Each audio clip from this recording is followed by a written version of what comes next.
माँ भवानी कहती है, हे भगवान, मैं ये सुनना चाहती हूँ कि भगवान सच्चिदानंद विष्णु भगवान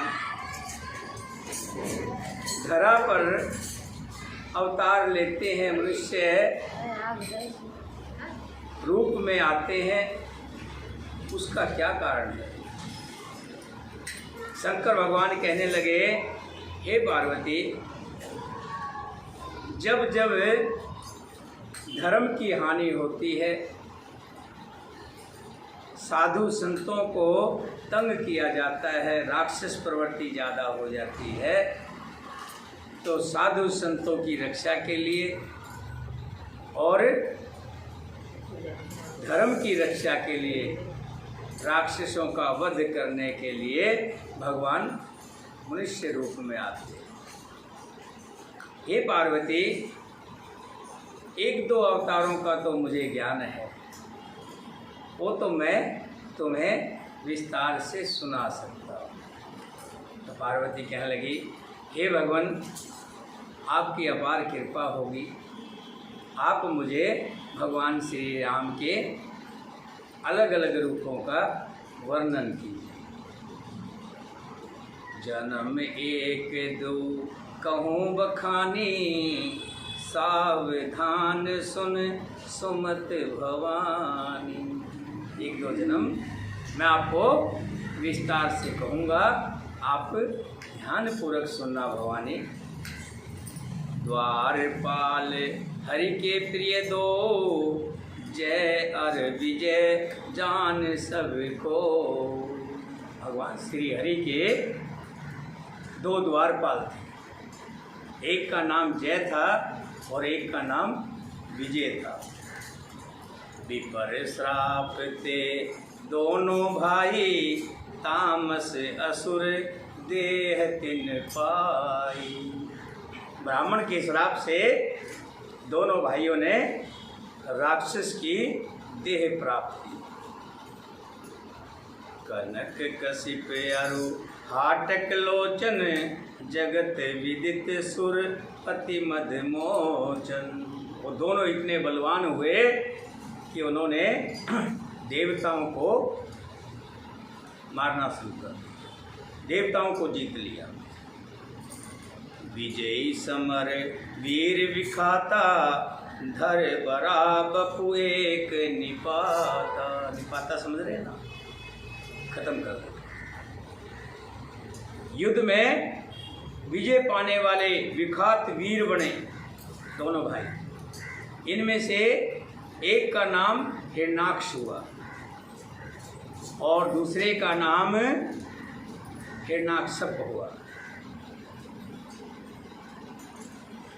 एक को भगवान ने सूअर का रूप धारण करके मारा और दूसरे हिरणाकश को नरसिंह धारण करके उसका वध किया और भगवान भगत प्रहलाद का सुंदर यश फैलाया। भय निशाचर जायते महावीर बलवान, कुंभकर्ण रावण सुभट, सुर विजय जग जान सियावर।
हे पार्वती,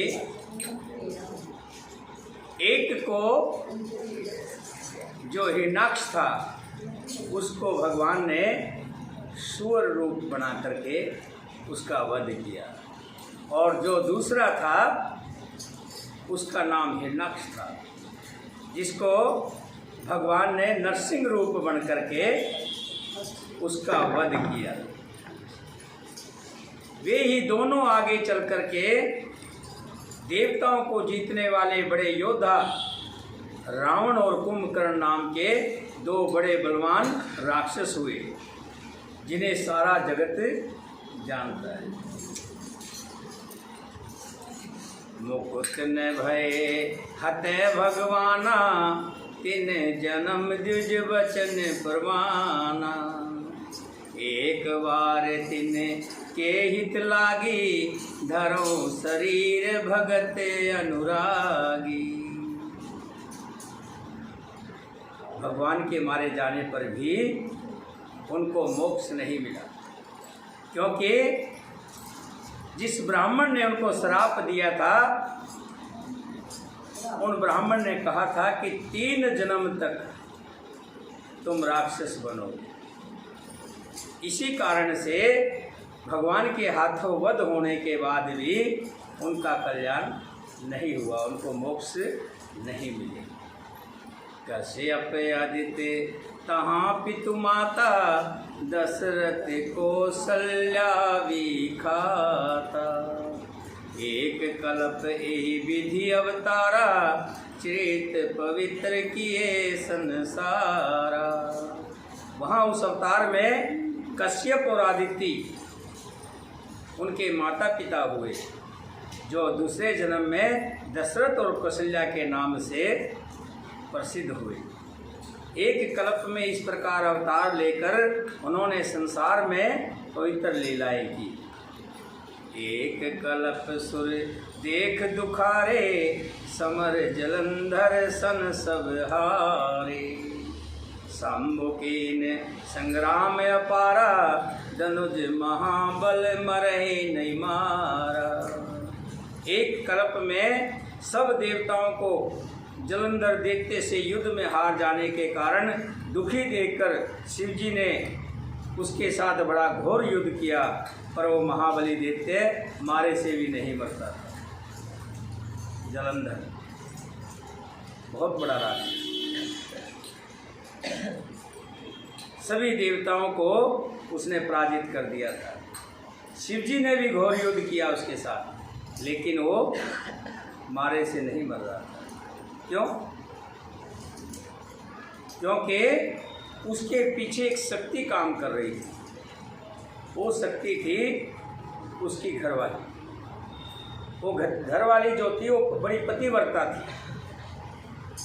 जब भी पति युद्ध में जाता था तो पत्नी व्रत लेकर के बैठ जाती थी,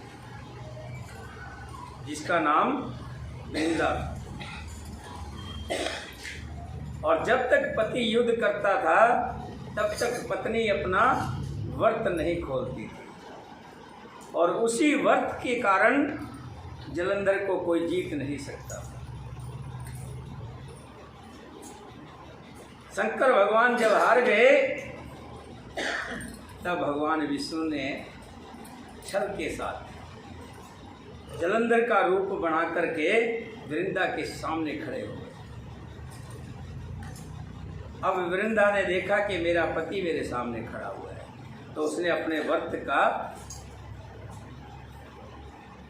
खोल दिया, व्रत खोल दिया। जबकि उसका पति तो देवताओं के साथ युद्ध कर रहा था। जैसे ही सती का व्रत टूटा, वृंदा का व्रत टूटा, वैसे ही देवताओं ने जलंधर का वध कर दिया। जब जलंधर का सिर कटा हुआ वृंदा के चरणों में आकर गिरा, तब वृंदा ने ध्यान से देखा कि ये क्या लीला है कि एक मेरे पति का सिर कटा पड़ा है और एक मेरा पति खड़ा है।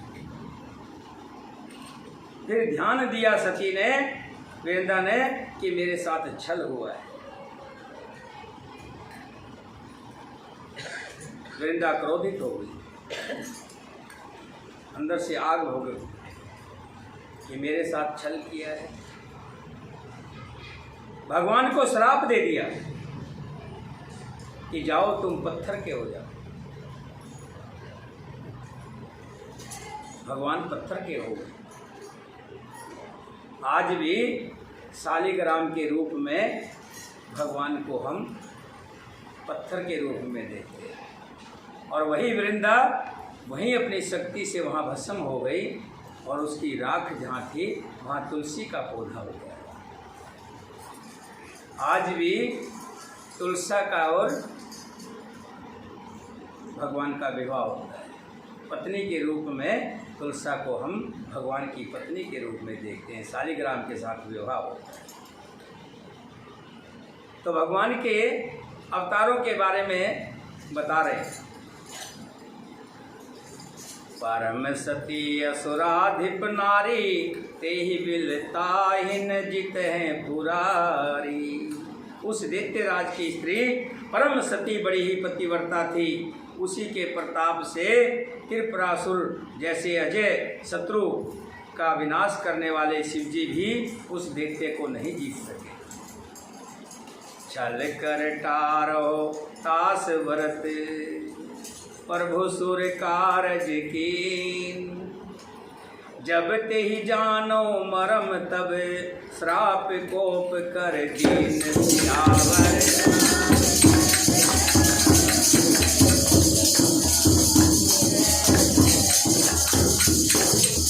आज कमारिया भगवान के नाम को जब हम गाएं, अंदर से शक्ति का अनुभव होना चाहिए।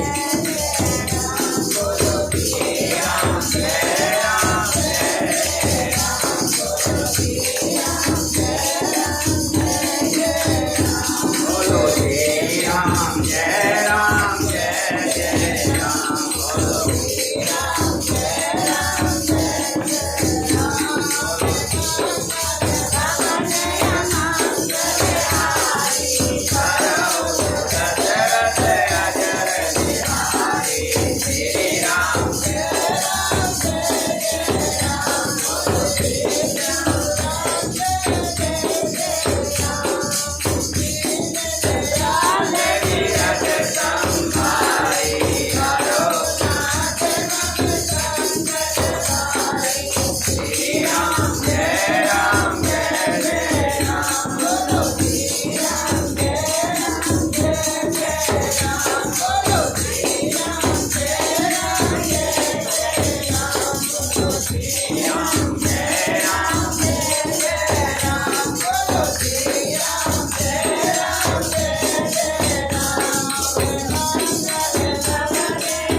छल से वृंदा का व्रत भंग कर डाला, देवताओं का काम किया।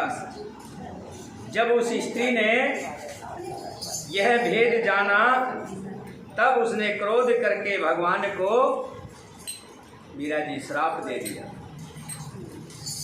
तास श्राप हरे दीन प्रमाणा, कौतुक नीद कृपाल भगवान। तहाँ जलंधर रावण भयो, रणहति राम परम पद देओ। तब तीसरे जन्म में जलंधर के रूप में पैदा हुए और जलंधर को भगवान ने देवताओं ने धोखे से मार दिया। और फिर वही जाकर के रावण के रूप में पैदा हुआ और भगवान श्री हरि ने मनुष्य रूप में आकर के रावण का वध किया। एक जन्म कर कारण एहा, जेहि लग राम धरे नर देहा। प्रिय प्रति अवतार कथा प्रभु केरी, सुन मुनि वर्ण कवन घनेरी। एक जन्म का कारण ये था जिससे श्री रामचंद्र जी ने मनुष्य का धारण रूप किया। बहन जी इसको बंद कर दो। हे भारद्वाज मुनि सुनो, प्रभु के प्रत्येक अवतार की कथा का कवियों ने नाना प्रकार से वर्णन किया है। नारद श्राप दीन एक बारा, कल्प एक तेहि लग अवतारा। गिरजा चकत भई सुनवानी, नारद विष्णु भगत पुण्य ज्ञानी। एक बार नारद जी ने श्राप दिया था। नारद जी ने भी भगवान श्री राम जी को श्राप दिया। एक कल्प में उनके लिए अवतार हुआ। यह बात सुनकर पार्वती जी बड़ी चकित हुई और बोली कि नारद जी तो विष्णु और ज्ञानी। बहन जी ऐसी बात नहीं बनेगी। जब हरि की कथा सुनने के लिए आओ तो सारा काम हरि के ऊपर छोड़ो। जितने भी काम है हरि कहते हैं तुम मेरा काम नाम लोगे तो मैं तुम्हारा काम करूँगा, तुम्हें चिंता न करने की जरूरत नहीं है। एक भगत के घर में तो आग लग गई थी और वो कथा में बैठा हुआ। लोगों ने कहा तेरे घर में आग लग गई। उसने कहा मेरे हरि है ना, जब मैं हरि का कार्य कर रहा हूँ तो मेरा कार्य वो नहीं करेंगे। सच मानना कि उसके घर पड़ोसी के घर में आग लगी थी, उसके घर में आग लगने वाली थी। आप ये देखिए ना, पूरी लंका जल गई, भविष्य का घर नहीं जला। क्यों? भगवान अपने भक्तों का कार्य खुद करते हैं। किसका करते हैं? जो भक्ति से यहाँ बैठता है, और जो फोन लेके यहाँ बैठता है ना, उसका नहीं करते। वो कहते हैं फोन पे तेरे काम है तो कर लेना। जो काम भगवान कर देगा वो आदमी नहीं कर सकता। वो आदमी नहीं कर सकता। भक्ति में जब भी बैठो तो भक्ति में लीन होकर के बैठो। ध्यान की कीमत है, इन कथा कहानियों की कीमत नहीं है। कथा कहानियाँ तो कितनी सुन लो,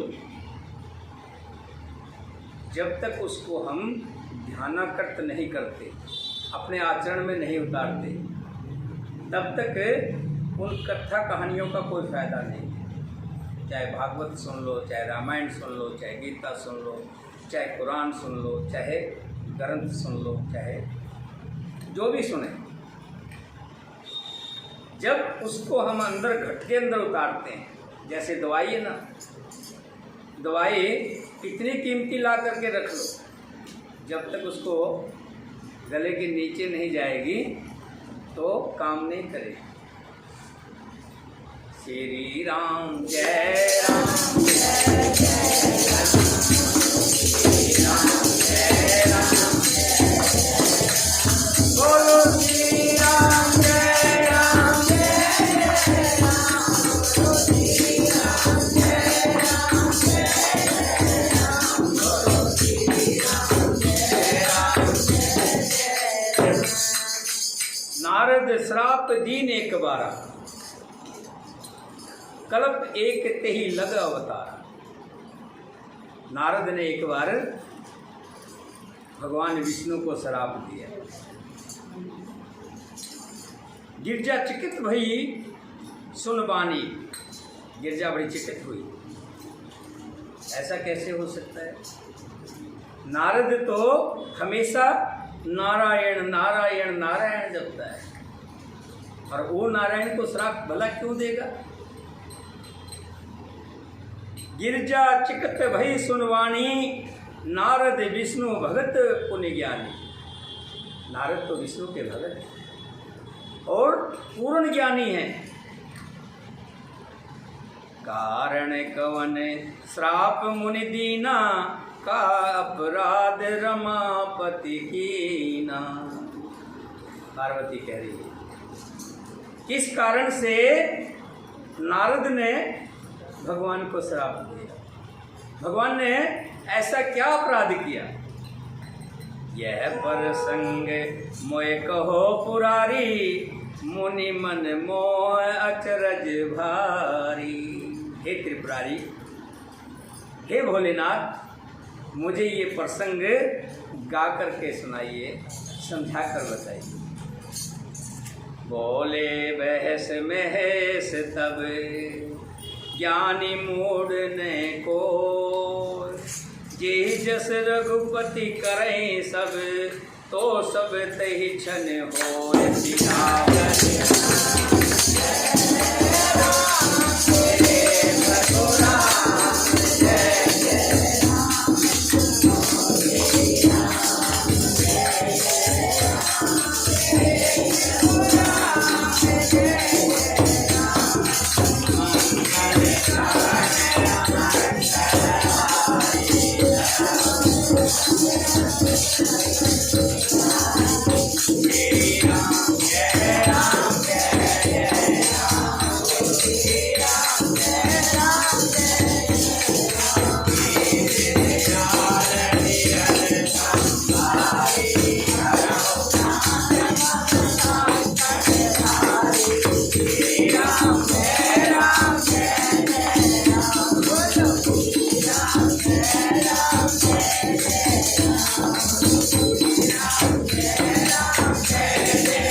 महादेव जी ने हंसकर कहा, जब पार्वती ने कहा ना कि हे नाथ, नारद जी ने क्यों श्राप दिया, किस कारण से दिया, मुझे विस्तार से बताइए।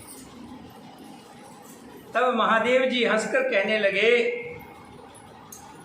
कि हे पार्वती, ना संसार में कोई ज्ञानी है और ना ही कोई मूर्ख है। ये तो मेरे भगवान जैसा जिसको नचाते हैं वैसे ही वो नाचता है। कहो राम गुण गात, भारद्वाज सादर सुनो, भवभंजन रघुनाथ भजे, तुलसी तजमान पद। यज्ञवल्लभ जी कहते हैं, भारद्वाज, मैं श्री रामचंद्र जी के गुणों की कथा कहता हूँ, तुम आदर से सुनो। तुलसीदास जी कहते हैं, मान और मद को छोड़कर आवागमन का नाश करने वाले श्री रघुनाथ जी को हमेशा भजो, क्योंकि वो लीलाधर है। जो उसको भजता रहता है संसार में वही बसता है, नहीं तो संसार में से सब चले जाते। अब हम कहेंगे कि संसार में तो सब चले जाते हैं, यहाँ कौन बसता है? यहाँ बसता है जो भगवान का नाम का सुमरण करता है, वो मर करके भी अमर हो जाता है। आज भी गोस्वामी तुलसीदास जी हमारे बीच में मौजूद है, उनकी लिखी हुई श्री राम जी की कथा को हम पढ़ रहे हैं। स्वामी भगवान वाल्मीकि जी आज भी अमर है,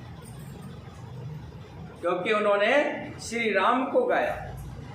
जो जो श्री राम को गाता है वो जीवित है, और जो श्री राम को नहीं गाता वो जीवित होते हुए भी मुर्दे के समान है। तो इसलिए हमेशा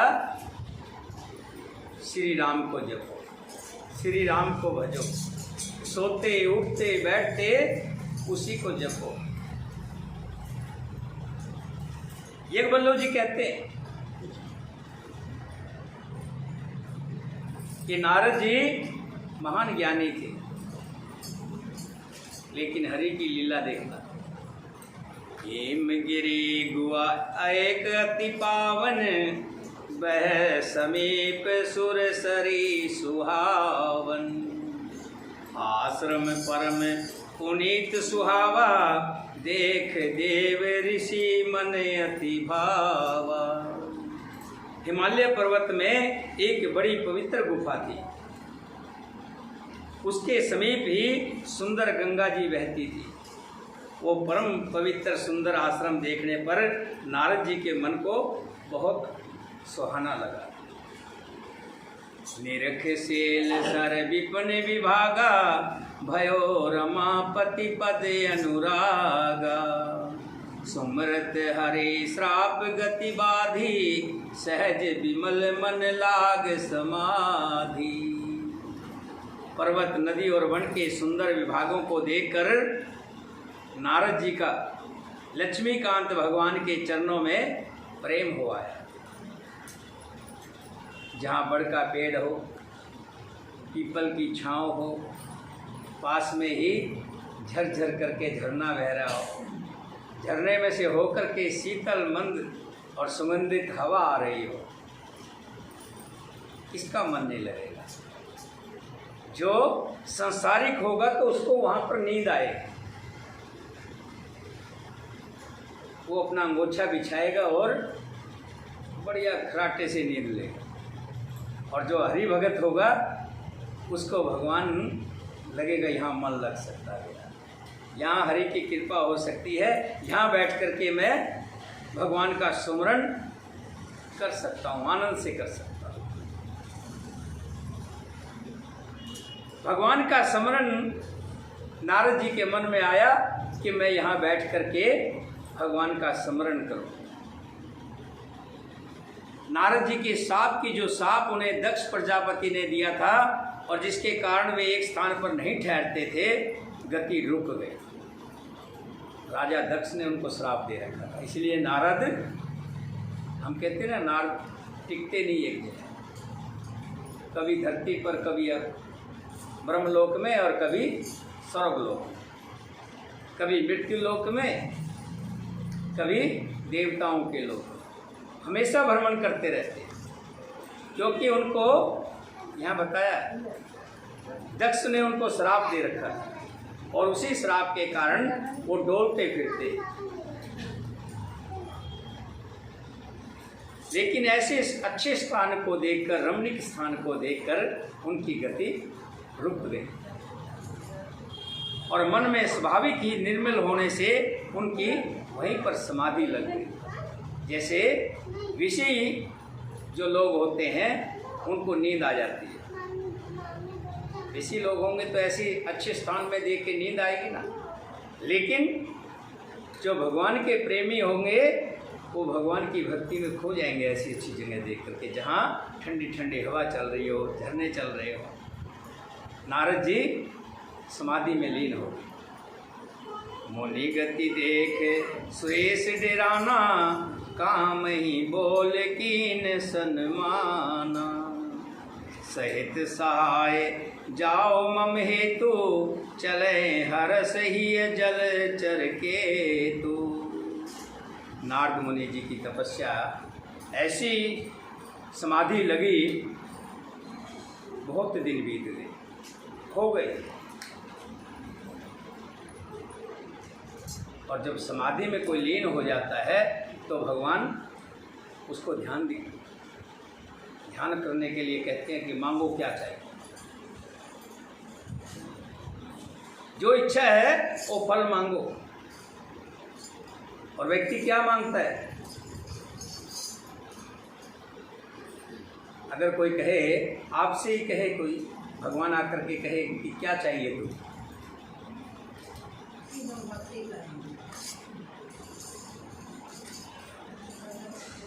ज्यादातर लोग इंद्र का राज मांगे, जहाँ सारी सुख संपदा है, जहाँ पर अप्सराएं नाचती रहती हैं, सब कुछ आनंद ही आनंद है, 56 भोग हैं, किसी तरह का कष्ट है ही नहीं। अब इंद्र ने सोचा कि नारद जी अगर इसी तरह समाधि में रहे तो मेरा सिंहासन छीन लेंगे। अब तो मेरा सिंहासन गया, और खास करके ध्यान रखना, जिसके पास धन संपदा होती है डर भी उसी को ही होता है? होता ना, घर में रखे हैं 50 लाख रुपये, तो यहाँ कथा में थोड़ा ना आएंगे, हैं? नहीं आएगा, तो उसको चिंता रहती है कि इतने पैसे रखे हुए हैं। अब इंद्र को चिंता है, क्योंकि इंद्र का राज्य कि मेरा राज्य चला जाए। नारद मुनि की ये तपोमय स्थिति देखकर देवराज इंद्र डर गया। उसने कामदेव को बुलाकर उसका आदर सत्कार किया और कहा कि हे कामदेव, मेरे हित के लिए तुम अपने सहायकों के साथ जाकर नारद की समाधि को भंग करो। ये सुनकर मीन ध्वज कामदेव मन में प्रसन्न होकर के इंद्र के कहे अनुसार चल दिए। सुना शीर मन महुअस त्रासा, चहते देव ऋषि मम पुरवासा। जे कामी लो लुप जग माही, कुटिल काक इब सब डराई। इंद्र के मन में ये डर हुआ कि देव ऋषि नारद मेरी पूरी अमरावती का निवास राज्य चाहते हैं, इसीलिए यज्ञ कर रहे हैं। किसी व्यक्ति के साथ किसी का झगड़ा हो जाए, गली में कोई वैसे ही 5-7 लोग जा रहे हों, तो उसको लगेगा कि ये उसी के आदमी जा रहे हैं। होता ना, डर होता है। इंद्र को भी यही डर है। भला नारद वो तो अपने अंतर्यामी ज्ञानी मुनि थे, उनको क्या लेना देना था, लेकिन इंद्र के मन में भ्रम गया, डर गया, इसीलिए उनको किसको भेजा? कामदेव। हे कामदेव, तुम अपनी परियों के साथ, अपने सहायकों के साथ जाओ और नारद का समाधि को भंग करो। सुख हाड़ ले भाग सठ, स्वान निरख मृगराज। छीन ले जन जान जड़, तिमि सुरपति ने लाज। सियावर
वही हाल है। जैसे कोई कुत्ता शेर को देखकर हड्डी लेकर भागे कि वो सोचे कहीं शेर मेरी हड्डी ना छीन ले। अरे भाई, शेर तेरी ही हड्डी छीनेगा क्या? उस मूर्ख को कौन समझाए? ऐसे ही इंद्र यही समझ रहा है कि नारद जी मेरा राज्य छीन लेंगे, और मन में कह रहा है कि नारद जी को लाज नहीं आई कि मेरे इस राज्य पर आंख गड़ाई। से आश्रम मदन जब गयो, निज माया बसंत निर्भय। तब कामदेव जी उस आश्रम में गए। जब उसने अपनी माया से वहाँ बसंत ऋतु को उत्पन्न किया। कुसुमति विभद विटप बहुरंगा, पूजहि को कुल गूंजहि भृंगा। तरह तरह के वृक्षों पर रंग बिरंगे फूल खिल गए कामदेव के अपनी लीला से। उन पर कोयले कूकने लगी और भौरे गुंजार करने लगे। चली सुहावनी त्रिभद बिहारी, काम किसान बढ़ावन हारी। काम अग्नि को भड़काने वाली 3 प्रकार की शीतल मंद और सुगंध सुहानी हवा चलने लगी। रंभादिक सूर्य नार नवीना, सकल असम सर कला परवीना। रंभा आदि नवयुक्ताएं देवगनाएं जो सब की सब काम कला में निपुण थी, बहुत से अच्छे अच्छे भड़काने वाले गीत गाने लगे, उत्तेजना पैदा करने वाले। करें गान बहुतान तरंगा, बहुविधि किड़े पान पतंगा। देख सहाय मदन हरसाना, किंस पुनि पर पंच विधि नाना। वे बहुत प्रकार की 3 तरह की तरंग के साथ गाने लगी। हाथ में गेंद लेकर नाना प्रकार के खेल खेलने लगी। कामदेव अपनी इन सहायकों को देखकर बहुत प्रसन्न हुआ और फिर उसने नाना प्रकार के माया जाल किए। काम कला तुछ मुनून व्यापी, निज भयो डरे मनो भय पापी। लेकिन कामदेव की कोई भी कला नारद मुनि पर असर नहीं कर पाई। सीम की चाप साक कोई तासु, बड़ रखवार रमापति जासु। तब कामदेव डर गया कि मैंने बहुत जोर लगाया। जैसे 2 पहलवान लड़ते ना, पहलवान आपस में खूब जोर लगाते। जब एक पहलवान देख लेता है मैंने खूब जोर लगा लिया लेकिन मैं इसको नहीं हरा पा रहा हूँ, फिर उसके मन में अब डर हो जाता है। अब डर क्या होता है, अब ये तुझे मारेगा। जो उसने पूरे जोर लगा लिए, कामदेव ने पूरी ताकत लगा ली कि मैं नारद को किसी तरह से उसकी समाधि से डगा दूं, लेकिन नहीं डगमगा पाया। अब उसको ये चिंता सताने लगी कि नारद जी अब तुझे श्रापित करेंगे, अब तुझे बचाएगा कौन। लक्ष्मीपति भगवान जिनके बड़े रक्षक हो, भला उनकी सीमा मर्यादा को कोई दबा सकता है क्या। नारद जी तो भगवान विष्णु के भगत थे और भगवान विष्णु के भगत को कोई हिला सकता है, कोई नहीं हिला सकता। क्योंकि भगवान खुद कष्ट कोई भगवान को दे तो सह लेगा, भगवान खुद सह लेते हैं। लेकिन भगवान के भगत को कोई कष्ट दे तो भगवान कभी नहीं बर्दाश्त करते। मैंने इसके प्रमाण देखे।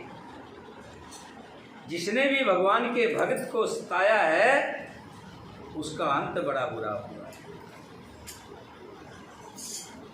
1 मिनट के लिए वो खुश तो हो लेता है, मैंने इसको ये कह दिया, इसको ये कह दिया, उसको ये कह दिया, इसको सुन भी लेता। भगवान का भगत क्या करेगा, वो तो कहेगा भगवान की जैसी मर्जी।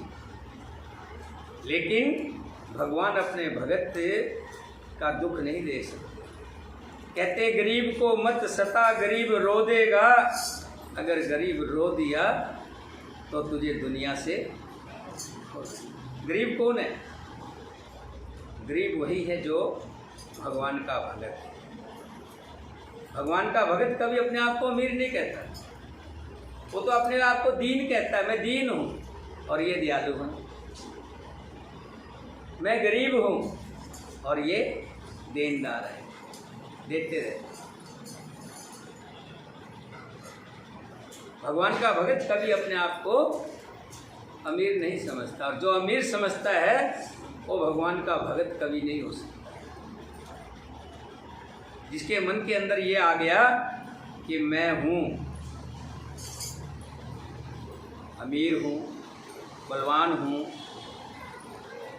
बहुत मजबूत हूँ, जिसके अंदर भी ये आ गया, भगवान उसके साथ नहीं खड़ा। अगर भगवान उसके साथ खड़ा होता तो जब सीता को ढूंढने के लिए जा रहे थे तो बाली के साथ खड़े होते, सुग्रीव के साथ नहीं खड़े होते, क्योंकि सुग्रीव, बाली तो बड़ा बलवान था, उसके तो साथ सामने भी जो आ जाता था उसकी आधी शक्ति उसमें चली जाती थी। तो भगवान उसके साथ नहीं खड़े हुए। किसके साथ खड़े हुए? सुग्रीव के साथ, क्योंकि वो गरीब था, दीन था, उसकी घरवाली को बाली ने रख लिया था और डर के मारे वो किष्किंधा पर्वत पर बैठा हुआ। हमेशा भगवान गरीब के साथ हैं, इसलिए कहा गरीब को मत सता, गरीब रो देगा, अगर गरीब रो दिया तो तुझे दुनिया से खो देगा। क्योंकि गरीब का साथी कौन है? गरीब का साथी मेरे राम है। तो यहाँ पे तुलसीदास जी कहते हैं कामदेव ने बहुत कोशिश की, लेकिन भगवान विष्णु के भगत को भला कौन हिला सकता था, कौन डोला सकता था? समाधि नहीं टूटी। भयो न नारद मन कुछ रोसा, कह क्रिय प्रिय बचन काम तरोसा। सहित सहाय सभित यति, मान हार मन में। गहस जाय मुनि चरण तब, कह सुठ आरत बैन किया पर।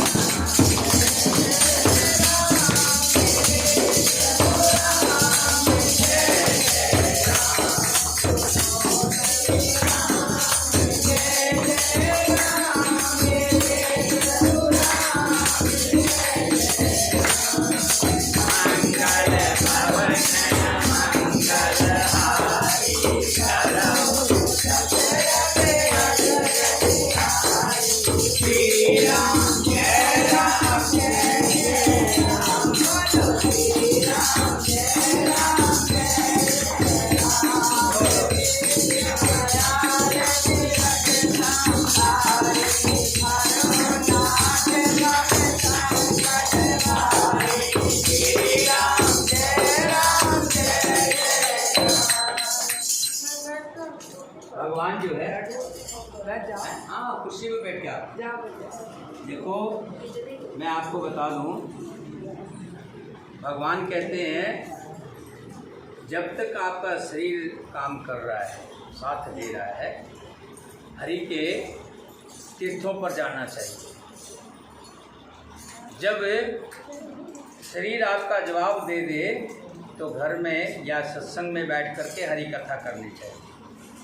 जब ये दिखाई दे कि मैं बैठने उसमें भी मजबूर हो गया हूँ तो कुर्सी पर बैठने का कोई दोष नहीं है। आजकल तो मैं देखता हूँ जहाँ भी सत्संग कीर्तन होता है टीवी में देखते तो वहाँ बड़े बड़े सोफे लगे हुए और उन सोफों पर जवान जवान सरोज जैसी खट्टी कुट्टी उन सोफों पर बैठी तब हरि की कथा सुन रही।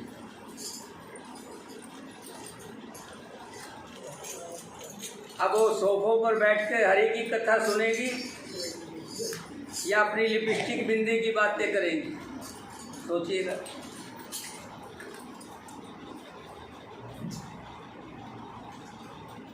एक बार ऐसे ही भोले शंकर और पार्वती जंगल में जा रहे थे। जाते जाते ऐसी बस्ती थी जहाँ पर रुके,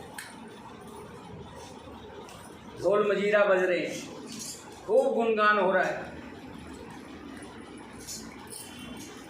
पार्वती कहने लगी महाराज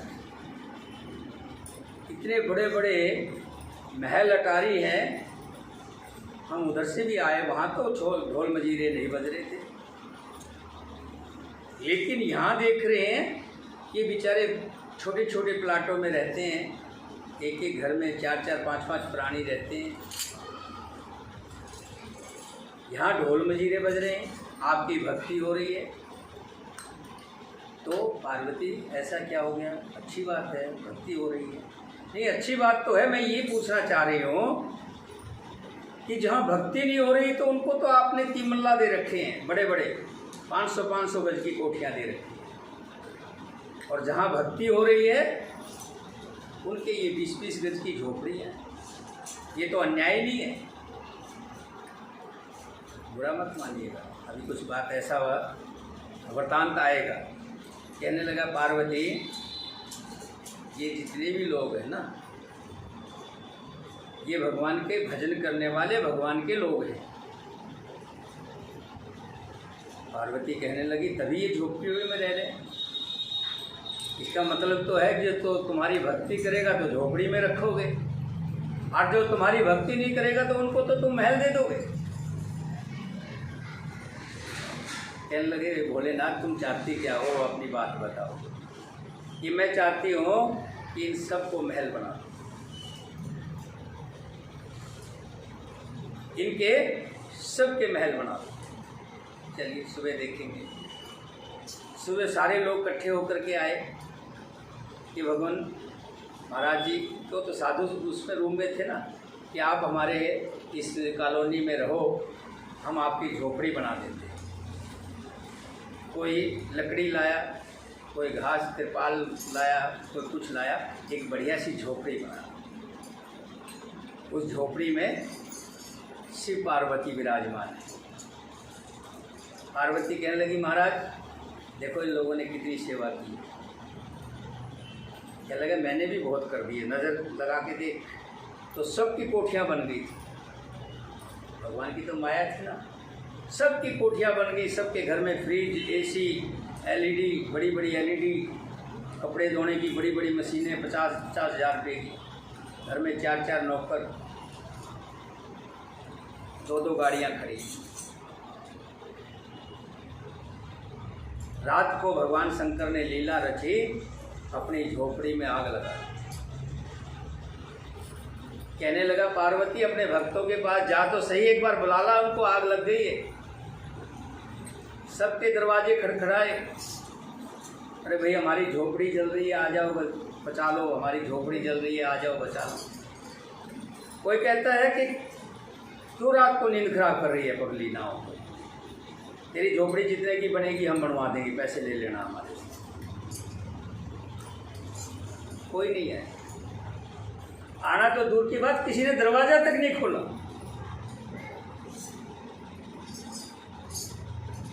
जितना जो व्यक्ति अमीर हो जाता है वो सोफे पर बैठा हुआ है, सोफा भी बड़ा डलनप वाला सोफा देखते हैं। मैं तो कई बार टीवी में देखता हूँ, हैरान रह जाता हूँ, और कई प्रोग्रामों में जाता हूँ तो वहाँ खुद देखता हूँ। जागरण हो रहा है, सोफे लगे हुए हैं, बड़े बढ़िया सोफे लगे हुए हैं, उन सोफों पर बैठ करके जागरण सुनते हैं। भला आप समझ सकते हो तो कैसा आपका भाव अच्छा है, आपकी सोच अच्छी है। सुकृति जी कह रही हैं कि मैं कुर्सी पर बैठ जाऊं,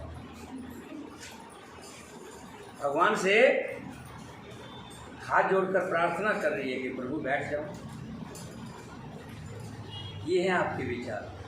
और एक वो है सोफे लगा रखे, पर सोफों पे भी अब पूरे लोग नहीं बैठे हैं, आधे सोफे खाली पड़े हुए,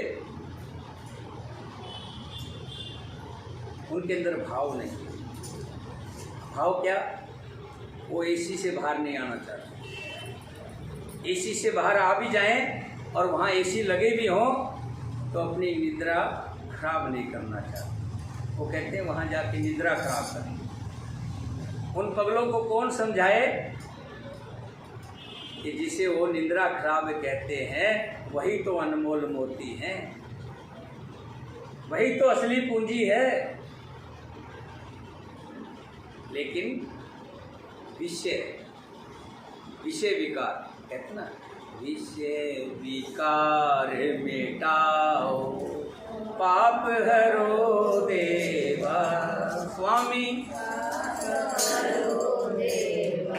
सरदा भक्ति बढ़ाओ, सरदा प्रेम बढ़ाओ, संतन की सेवा।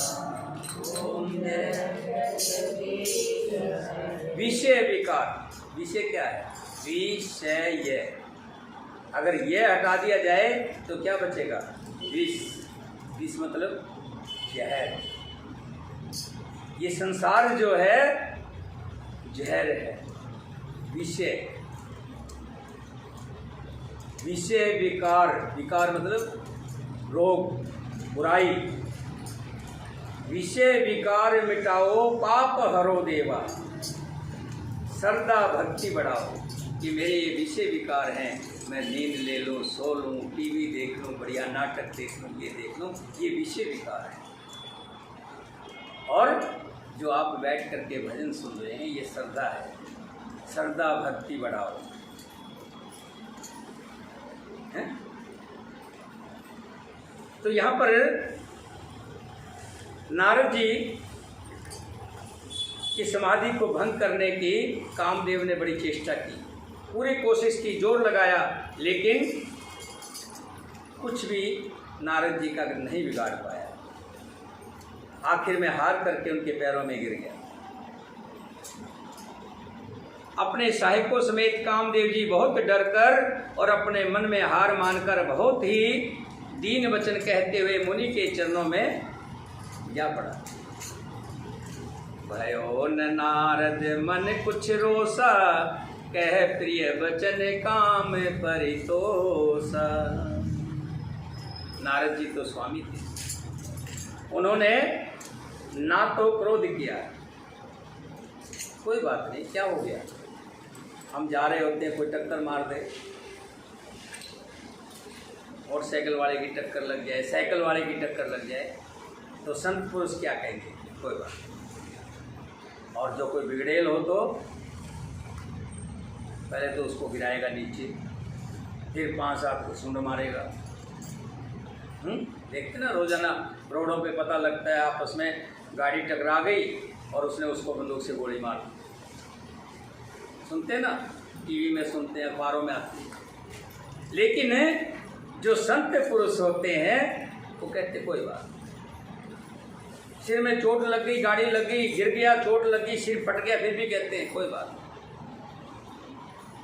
मेरे हरि की मर्जी थी, कोई दिक्कत नहीं, ऐसे भी गिर सकता था। संतुष्टि है। नारद जी कह रहे हैं, भयो न नारद मन कुछ रोसा, कह प्रिय वचन काम परितोषा। नारद जी के मन में कुछ भी क्रोध नहीं आया, उन्होंने प्रिय वचन कहकर कामदेव को समझा दिया, कोई बात नहीं। नाय चरण सिर आयुष पाई, गयो मदन तब सहित सहाई।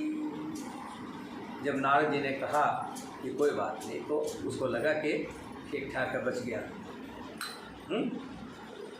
नहीं तो अब हो गया था काम कि नारद जी थोड़ा सा भी जल फूंक देते तो तू गया था।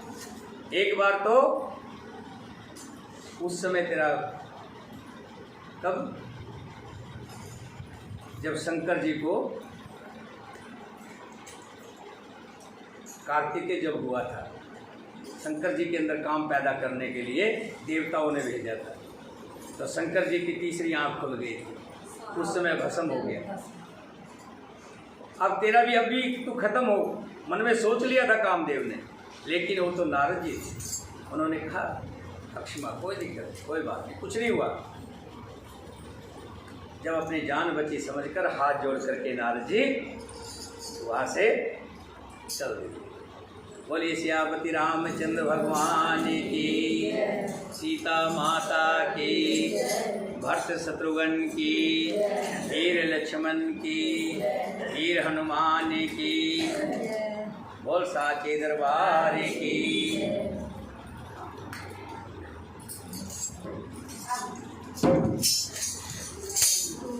गजानन बड़े दयालु, तुम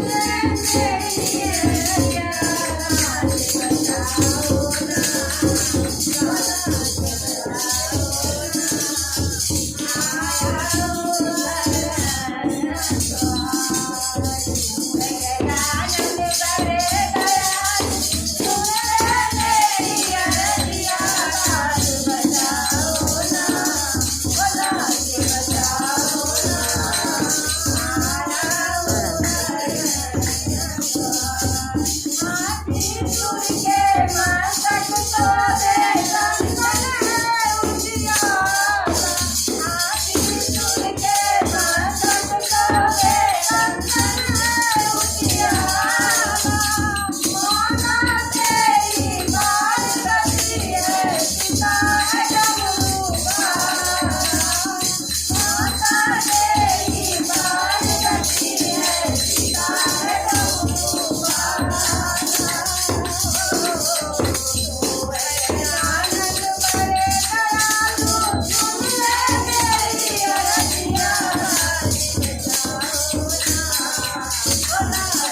है।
इस बार तो राधा बनकर देखो मेरे सांवरिया, राधा ये रो रो गए। इस बार तो राधा बनकर देखो मेरे सांवरिया, राधा ये रो रो गए।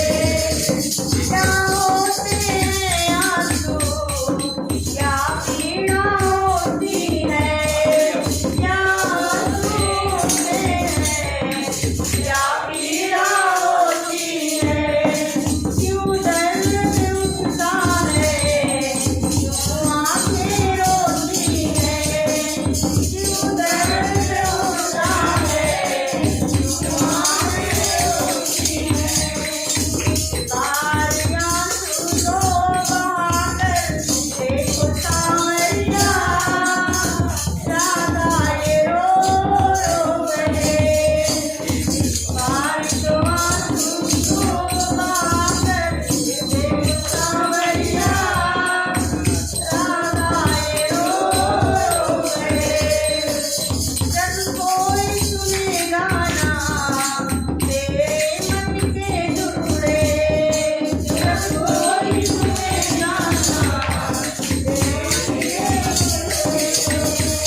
को तारा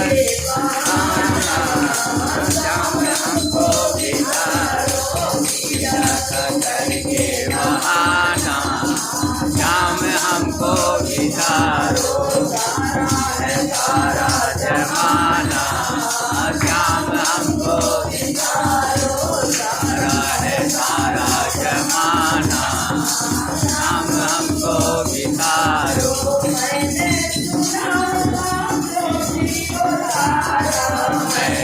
सुना श्याम को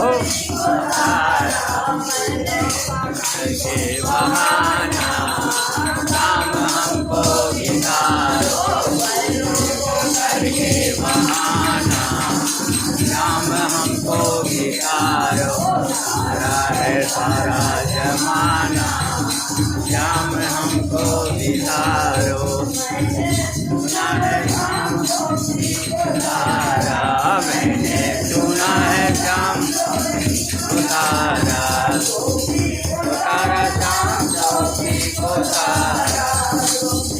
तारा श्याम गोपी को तारा करके बहाना श्याम हमको बितारो करके बहाना श्याम हमको बितारो तारा है तारा जमाना श्याम हमको बितारो तारा है तारा जमाना श्याम हमको बितारो